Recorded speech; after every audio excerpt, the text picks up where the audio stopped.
तो चूल्हा बेकार बा जरा में तावे देखे पड़ोसी बेकार बा तो हमर के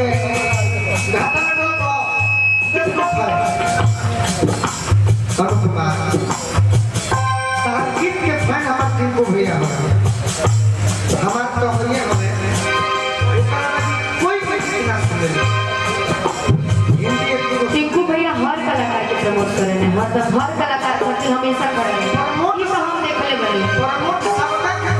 मैं कहता नहीं हर कलाकार इन पर हमारा पटरी का जंगल कोई जगह ना जाए और तू दिन जमा दो कहीं भाव से तो हम जंगल घुघुटा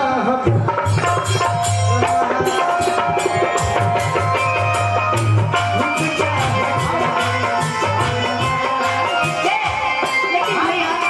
हम तो लड़की है ये है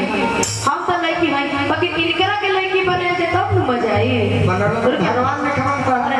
रुकन एक मिनट भाव नहीं खिंचाओ लड़की बने लगला बने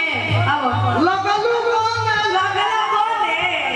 ना हमारा के नाम लड़की बताओ तारा के कहा था अरे मौत के कहानी है कि मौत जरूर करे के बाद है मौत पति है ताकि मौत के कहानी कि मौत जरूर करे से जीवन में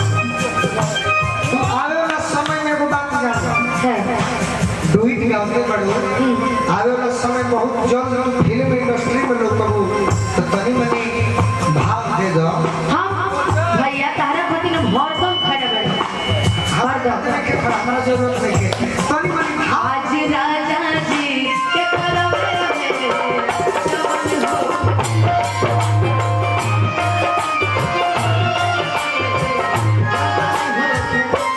भाई के बात अगर बहन ना माने झूठों के जन्म बनाओ पूर्वों के जन्म बनाओ क्यों आपको परेशानी हो रहा है परेशानी नहीं क्यों हाँ हमारे परेशानी कहीं करती हुई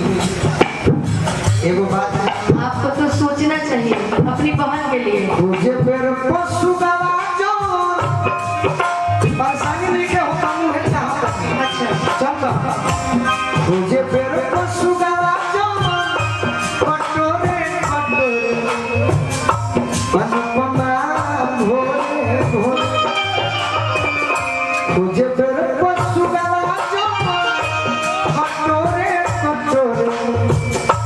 अनुपमा भोरे भोरे मिले खाती चल अरे पूर्व के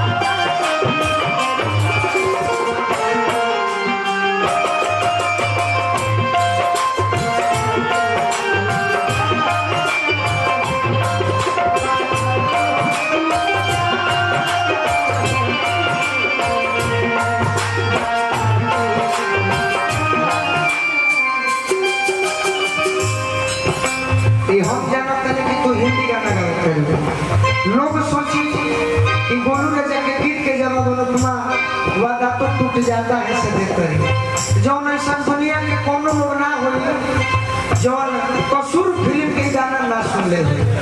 बाकी ऐसा बात कह जो लोग ना सुन ले हो जैसे जैसे कह ई जानत सब कोई देहिया माटी होई ई जानत सब कोई देहिया माटी होई ई जानत सब कोई देहिया माटी होई तब हूँ तो